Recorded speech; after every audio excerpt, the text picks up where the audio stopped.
In a giant, empty, decaying building which had once housed thousands, a single TV set hawked its wares to an uninhabited room. This ownerless ruin had, before World War Terminus, been tended and maintained. Here had been the suburbs of San Francisco, a short ride by monorail rapid transit. The entire peninsula had chattered like a bird tree with life and opinions and complaints, and now the watchful owners had either died or migrated to a colony world.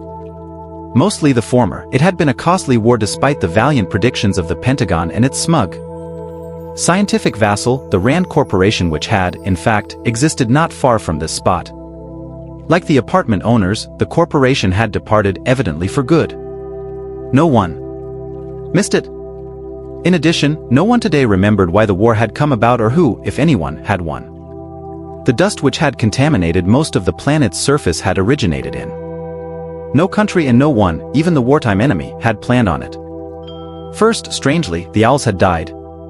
At the time it had seemed almost funny, the fat, fluffy white birds lying here and there, in yards and on streets, coming out no earlier than twilight as they had. While alive, the owls escaped notice. Medieval plagues had manifested themselves in a similar way, in the form of many dead rats. This plague, however, had descended from above. After the owls, of course, the other birds followed, but by then the mystery had been grasped and understood. A meager colonization program had been underway before the war, but now that the sun had ceased to shine on Earth, the colonization entered an entirely new phase. In connection with this, a weapon of war, the synthetic freedom fighter, had been modified, able to function on an alien world. The humanoid robot, strictly speaking, the organic android, had become the mobile donkey engine of the colonization program. Under UN law, each immigrant automatically received possession of an android subtype of his choice, and, by 1990, the variety of subtypes passed all understanding, in the manner of American automobiles of the IG-6 OS. That had been the ultimate incentive of emigration. The android servant as carrot, the radioactive fallout as stick. The UN had made it easy to emigrate, difficult if not impossible to stay. Loitering on Earth potentially meant finding oneself abruptly classed as biologically unacceptable, a menace to the pristine heredity of the race. Once pegged as special, a citizen, even if accepting sterilization, dropped out of history. He ceased, in effect, to be part of mankind. And yet persons here and there declined to migrate. That, even to those involved, constituted a perplexing irrationality. Logically, every regular should have emigrated already. Perhaps, deformed as it was, Earth remained familiar, to be clung to.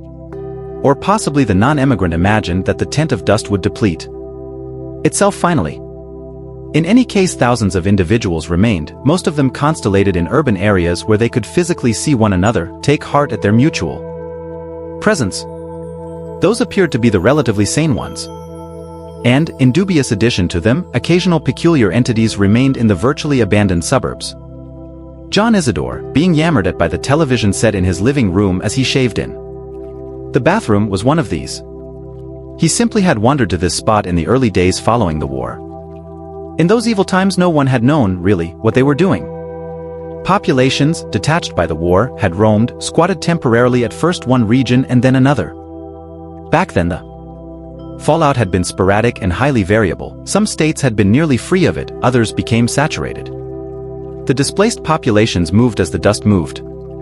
The peninsula south of San Francisco had been at first dust-free, and a great body of persons had responded by taking up residence there. When the dust arrived, some had died and the rest had departed.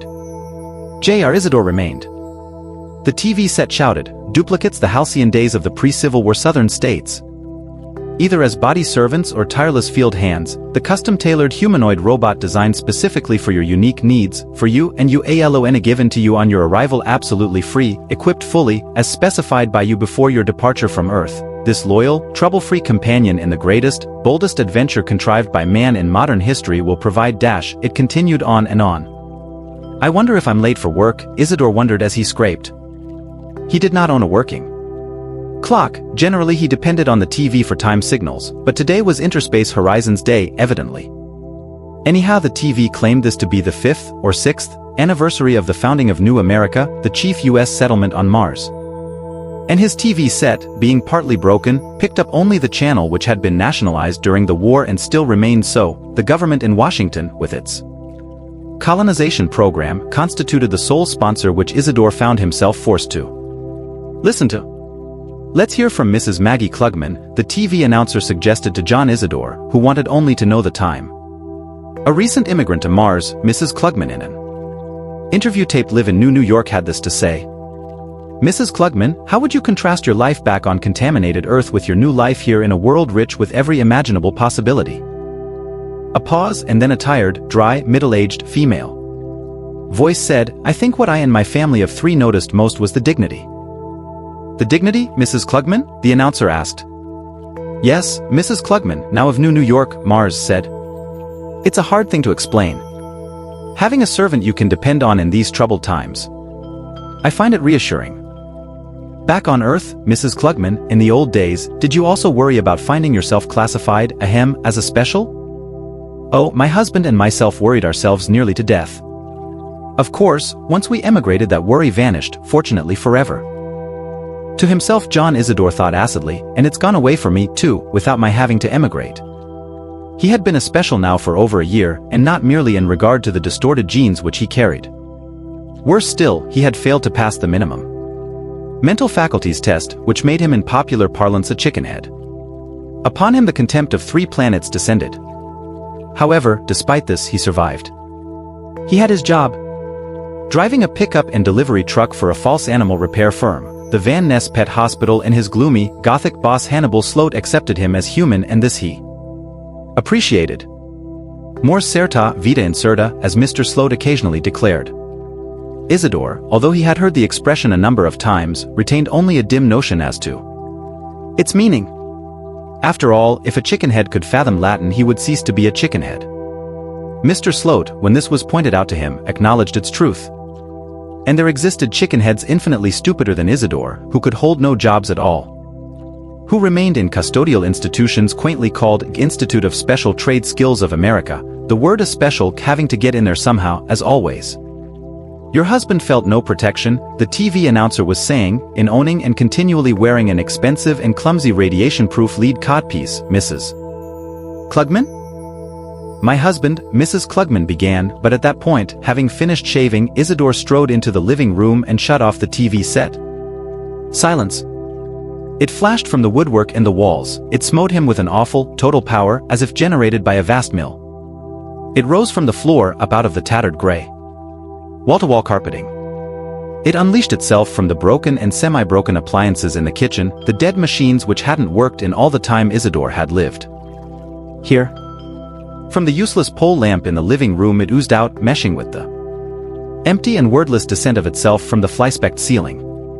It managed in fact to emerge from every object within his range of vision, as if the silence meant to supplant all things tangible.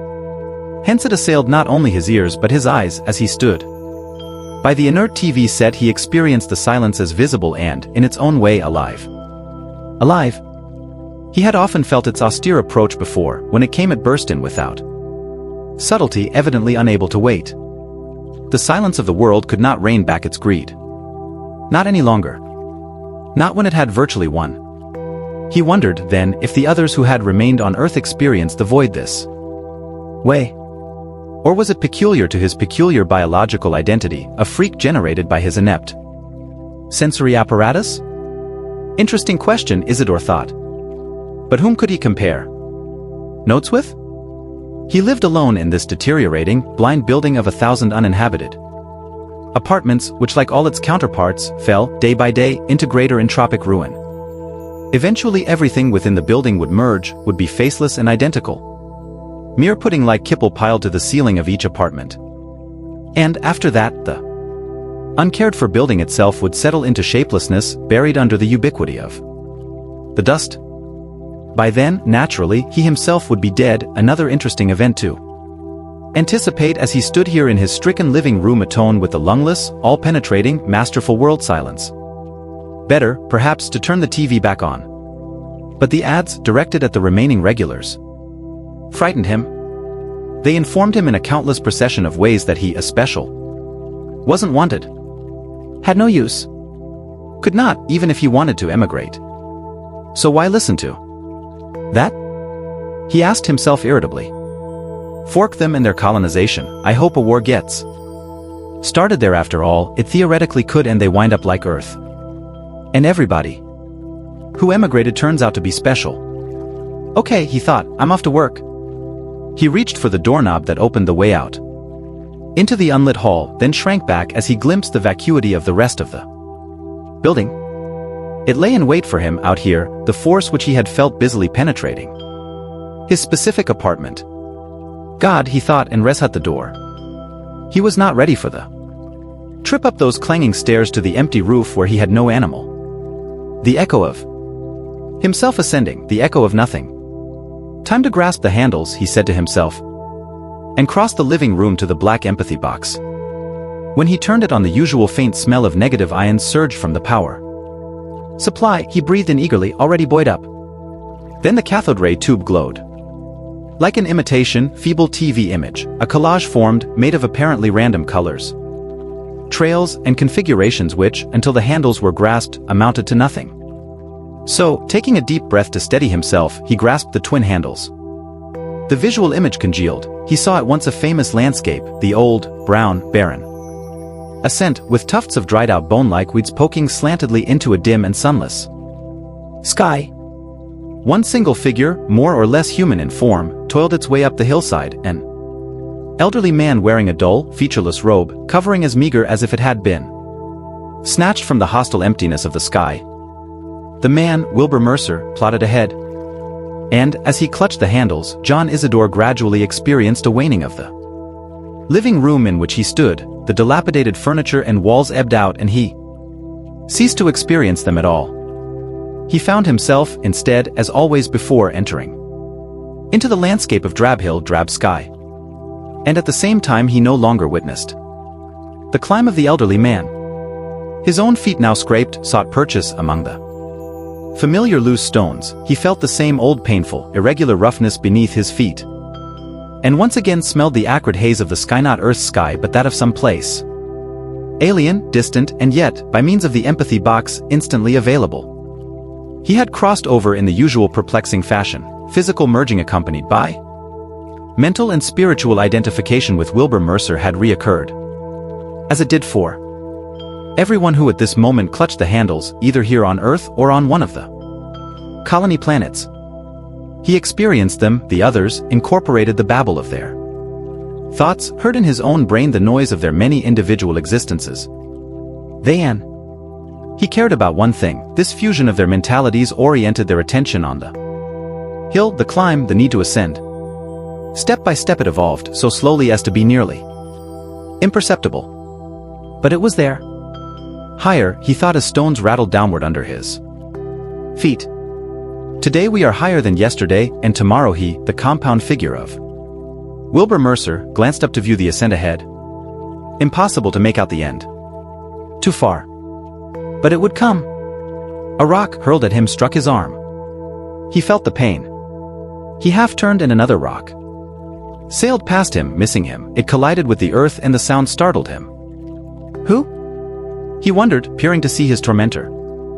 The old antagonists manifesting themselves at the periphery of his vision. It or they had followed him all the way up the hill, and they would remain until at the top. He remembered the top, the sudden leveling of the hill when the climb ceased and the other part of it began.